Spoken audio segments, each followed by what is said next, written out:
first step in actually going over to the beehive. We never really explained this before, we just sort of jumped into showing you exactly what the activity was going on around the beehive. So I'm giving you a basic tutorial of what exactly we need to be able to approach the hive. And the first thing is a suit. Now, as you may be able to tell, this is not a classic beekeeping suit, but it was a very good deal from an Army surplus store.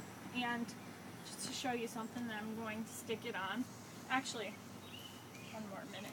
As you can see, I am covered as much as possible right now because if bees get through that suit, I don't want them near my skin, and if I can get any extra protection, that's what I'm going for. So let's just say I got a really good deal on this suit, and it may partially be because it's not the most secure, and as you can see, we've got a few buttons missing. So that's why you may have seen pictures of me with a scarf around here to prevent any bees from getting in this region, because that would be moderately uncomfortable. And then the next step would be putting socks on. If I put long socks on, it provides me with another 2 millimeters of protection on my legs. And having boots that will fit over the bottom of these rolled up, of this rolled up suit. Then the next step is putting on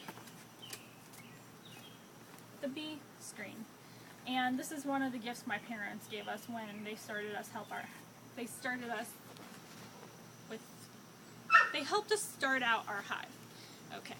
And this just goes right over your head like so, and it goes over the suit.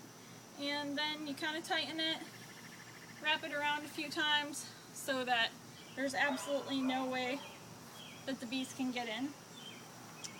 And I always make sure that Tom double and triple checks that.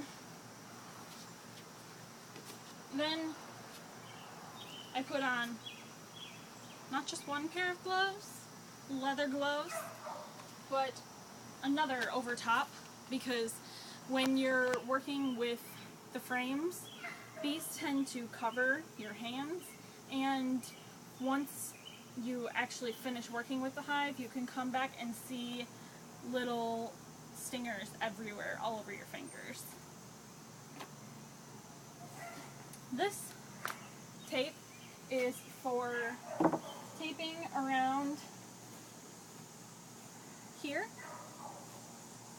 and taping the gloves on, because this doesn't have any sort of elastic or anything to keep it closed. And these are the few tools that we use. Now, this one, my stepdad Steve actually designed, and it goes in the hive. You use it as a spacer to make sure all the frames are the same distance apart. This handy dandy little tool is used to, first of all, you use it to pry the boxes apart, but then you use it to move these over so that you can lift one of these out, and then after you get this lifted out, the rest of them are much easier. This is pretty much the best tool for a beekeeper. And, well, this is the best tool for extracting, because once you get a frame out, you brush the bees off. That doesn't really make them too happy either.